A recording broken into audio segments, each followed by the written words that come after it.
আপনি কেন এমন একটা রাজনৈতিক দলের সঙ্গে যুক্ত হলেন যাদেরকে নিয়ে বাংলাদেশের স্বাধীনতার প্রশ্ন জড়িত?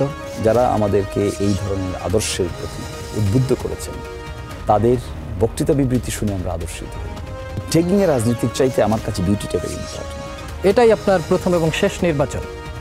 এটা কি আসলেই নাকি শিশির মনিরও রাজনীতি বুঝে গেছে?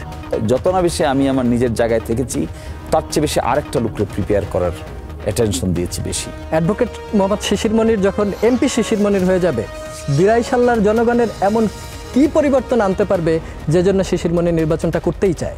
পিপলের কাছ থেকে যখন চলে আসব, পিপল আমাকে ছাড়তে চাইবে না। এইরকম একটা এনভায়রনমেন্ট যেদিন হবে সেদিন আমি বুঝবো রিয়েলি আমি পাবলিক রিপ্রেজেন্টেটিভ। শিশির মনিরের জন্ম সুনামগঞ্জে এবং বর্ষিয়ান রাজনীতিবিদ সুরঞ্জিত সেনগুপ্তর যে নির্বাচনী এরিয়া, সেটা আপনারও নির্বাচনী এরিয়া।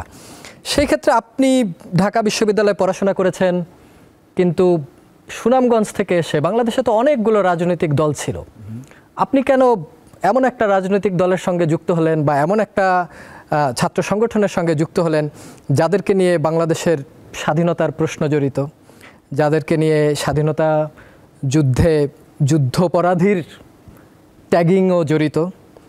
কেন এই ট্যাগিং বেছে নিলেন? বেছে নেয় না, আমরা বিশ্ববিদ্যালয়ের ছাত্র যখন হয়েছি তার আগে আমরা কলেজে পড়েছি। আমি ঢাকা রেসিডেন্সিয়াল মডেল কলেজে পড়েছি। তার আগে আমি ফুলথ্রো স্কুলে পড়েছি, জেলা স্কুলে পড়েছি। তারপরে এখানে ইউনিভার্সিটিতে ভর্তি হয়েছি। চলতে ফিরতে এমন কিছু লোকের সঙ্গে আমাদের দেখা হয়েছে যারা যদিও ছাত্র সংগঠনের সঙ্গে সম্পৃক্ত ছিলেন, তাদের অ্যাটিটিউডের মধ্যে এমন বিউটি এবং অ্যাট্রাকটিভ আচরণ ছিল যেগুলো আমাদেরকে, আমার মতো লোককে বড় ধরনের প্রভাব ফেলেছে মন এবং মননে। যেমন আমি বারবারই বলে থাকি, যারা আমাদেরকে এই ধরনের আদর্শের প্রতি উদ্বুদ্ধ করেছেন তাদের বক্তৃতা বিবৃতি শুনে আমরা আদর্শিত হই নাই, ইন্সপায়ার্ড হই নাই। আমরা ইন্সপায়ার্ড হয়েছি তাদের অ্যাক্টিভিটি, তাদের ইমপ্লিমেন্টেশন মেকানিজম, কথা এবং কর্ম, beautification of their attitude and design, এগুলো আমাদেরকে বেশি অ্যাট্রাক্ট করেছে। আমরা যখন দেখি পার্শ্ববর্তী আরেকটা ছাত্র সংগঠন, তাদের কথাবার্তায়, চলনে বলনে এই বিউটি থাকে না, তখন ওই টেগিংয়ের রাজনীতির চাইতে আমার কাছে বিউটিটা very important. Because what I am experiencing directly from a particular person, that is what is my experience.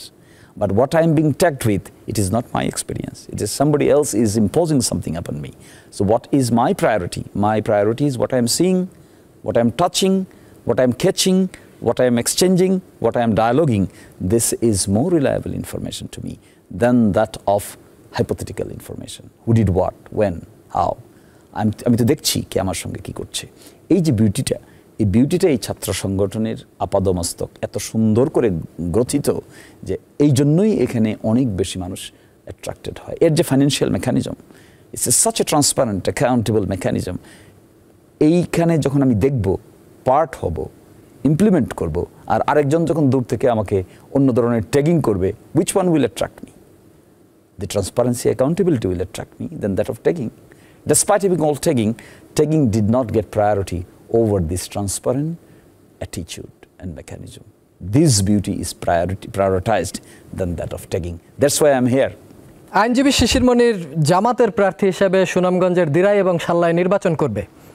দেখেছি যে আপনি গণসংযোগও করছেন এবং আপনি যে কথাটি বলেছেন যে এটাই আপনার প্রথম এবং শেষ নির্বাচন, এটা কি আসলেই নাকি শিশির মনিরও রাজনীতি বুঝে গেছে? ওই অর্থে বুঝি নাই আমি, কারণ আমি যখন এলাকায় যাই, মানুষের সঙ্গে মিশি, কথাবার্তা বলি, এক্সচেঞ্জ হয়, খাওয়া দাওয়া হয়, চলাফেরা হয়, তারা আমাকে অর্ডিনারি রাজনৈতিক ব্যক্তিত্বের যে অ্যাটিটিউড থাকে, কর্মকাণ্ড থাকে, তার সঙ্গে মিলাইতে পারে না। তারা নিজেরা অবাক হয়, আমিও কিছুটা অবাক হই। ফলে এখানে একটা ডিসক্রিপেন্সি আছেই যে আমি রাজনীতিবিদ হয়ে উঠেছি কিনা। আর সেকেন্ড কথা হলো যে এটাই প্রথম, এটাই শেষ। যে প্রেক্ষাপটে আমি বলেছিলাম, সেখানে আমি বলেছিলাম যে আমি এটাই একবার করতে চাই, এটাই শেষ করতে চাই। কারণ আমার সবসময় আমি জীবনে যেখানে গিয়েছি সেই সমস্ত জায়গায় যত না বেশি আমি আমার নিজের জায়গায় থেকেছি তার চেয়ে বেশি আরেকটা লোককে প্রিপেয়ার করার অ্যাটেনশন দিয়েছি বেশি। এবং যত জায়গায় আমি ছাত্র সংগঠনের দায়িত্ব পালন করেছি, 6 মাস থেকে 1 বছরের বেশি কোনো পোস্টেই আমি ছিলাম না। কারণ the first day I entered into my office, I always looked into who is the next person coming in the office, to prepare him, to give him the opportunity to come. আমি যদি 5 বছর ধরেন মতান্তরে 10 বছর এই জায়গায় আমি সংসদ সদস্য হিসেবে পিপল আমাকে অপরচুনিটি দেয়, আমি quite sure in the mean time I will prepare a set of leaderships who will come and take over the same qualitative leadership then that of me. যদি তাই হয়ে যায় তাহলে আমি থাকবো কেন? আমার কাজেই বা কি? Then I will look for other options. I will come back to my profession, will do and serve the nation. I have other platform as well. তবে at the same time ওই জমিনটা তো আমাদের জন্মস্থান, ওই মাটি, মানুষ, মাটির গন্ধ, বাতাস, স্পেশালিটি আছে, একটা অ্যাট্রাকশন তো আছেই, এখনও আছে, ভবিষ্যতেও থাকবে আনটিল ডেথ। কিন্তু টেনিউরের কথা আমি সেজন্য বলেছিলাম to look for alternative efficacious leadership. Shishir Monir এমন কি পরিবর্তন আনতে পারবে যদি আপনি নির্বাচনে জিতে আসেন, সরকারি দল না হলেও যদি বিরোধী দল হন, অ্যাডভোকেট মোহাম্মদ শিশির মনির যখন এমপি শিশির মনির হয়ে যাবে, দিরাইশাল্লার জনগণের এমন কি পরিবর্তন আনতে পারবে যে জন্য শিশির মনির নির্বাচনটা করতেই চায়? 1 নম্বর পরিবর্তন, আমি রাজনৈতিক হানাহানিকে জিরোতে রূপান্তরিত করে দেব। 2 নম্বর পরিবর্তন, আমি খুঁজে খুঁজে এমন লিডারশিপ বের করব যারা পরবর্তী 50 বছর 100 বছর ওই জমিনে অনেস্টি ইন্টিগ্রিটি সহিত সার্ভিস দিয়ে যাবে। 3 নম্বর পরিবর্তন, ওই জমিনের 45,000 যুবক যারা বেকার, তাদের কর্মসংস্থানের ব্যবস্থা ওই অঞ্চলের আশেপাশেই আমি করার চেষ্টা করব। 4 নম্বর পরিবর্তন, সবচাইতে বেশি অসুবিধা যাতায়াতের, হাওড় অঞ্চল, রাস্তাঘাটের খুব অসুবিধা। আমি সেই জায়গাগুলোতে রাস্তাঘাটের মাধ্যমে একটা মালা তৈরি করার চেষ্টা করব।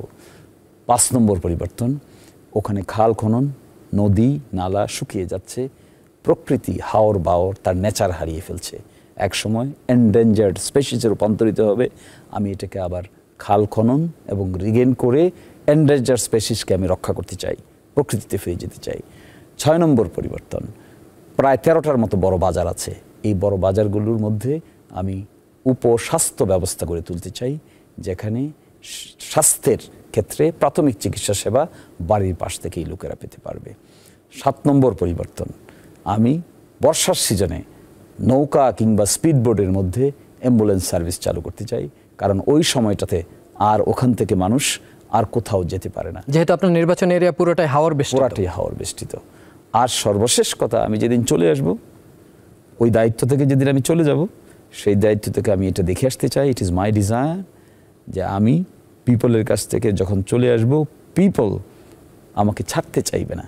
এইরকম একটা এনভায়রনমেন্ট যেদিন হবে, সেদিন আমি বুঝবো রিয়েলি আমি পাবলিক রিপ্রেজেন্টেটিভ ছিলাম। অন্যথায় আমি অর্ডিনারি রাজনৈতিক ক্রীড়নক হতে চাই না, আমি কোনো গুটিবাজি খেলতে চাই না, কোনো মানুষের অধিকারও আমি হরণ করতে চাই না। অ্যাডভোকেট শিশির মনির, আমার একদম শেষ প্রশ্ন, আপনার নির্বাচনী এরিয়াতে সংখ্যালঘু বা হিন্দু ভোটারদের সংখ্যা অনেক বেশি, আপনি যেহেতু একটা ইসলামী রাজনৈতিক দলের প্রতিনিধি হিসাবে নির্বাচন করছেন, সেই ক্ষেত্রে হিন্দু ধর্মাবলম্বীদের আপনার দল কিভাবে নেবে, আপনি কিভাবে নেবেন, বা সংখ্যালঘুরা আবার নির্যাতনের শিকার হবে কিনা ইসলামের নামে? মোটেও না। এবং আপনি আমার নির্বাচনী এলাকায় গেলে দেখতে পাবেন, আমার নির্বাচনী এলাকায় যদি 5টা মিটিং হয়, তার মধ্যে 3টা মিটিং হয় সংখ্যালঘুদের নিয়ে। আপনি আমার নির্বাচনী এলাকায় গেলে দেখতে পারবেন যারা প্রচার করে, যারা টিমে আছে, যারা লিডারশিপ দিচ্ছে, সাব লিডারশিপ যারা ফিট করেছেন, কাজ করছেন, পরিশ্রম করছেন, দৌড়দৌড়ি করছেন, ডিজাইন করছেন, ইমপ্লিমেন্টেশন করছেন, তাদের মধ্যে অন্তত 50% ভিন্ন ধর্মাবলম্বীর লোক আছেন, মাইনরিটি কমিউনিটির লোক আছেন। ওইখানে আসলে আমার একটা এনভায়রনমেন্ট, ডিউ টু মাই পারিবারিক অ্যানসেস্টার্স রিলেশনশিপ এবং আমাদের মধ্যে আন্ডারস্ট্যান্ডিং, আমরা যেখানে বাড়ি, যেখানে আমার ঘর, সে আশেপাশের গ্রামগুলো ম্যাক্সিমামই হিন্দু অধ্যুষিত, কিন্তু কোথাও কোনো পার্থক্য আমরা ছোটোবেলাও দেখি নাই, এখনও দেখি না, ভবিষ্যতে দেখবো কিনা আমি জানি না। ফলে এখানে দল কোনো বাধা না। আপনি আমার এলাকায় গেলে এটাও দেখতে পারবেন, দল মত নির্বিশেষে একটা কমন প্ল্যাটফর্ম তৈরি করার আমি চেষ্টা করছি। এবং I am fortunate enough, I should tell it very very loudly that I am fortunate enough, people started believing that আমরা কখনো কারোর জন্য ক্ষতির কারণ হব না।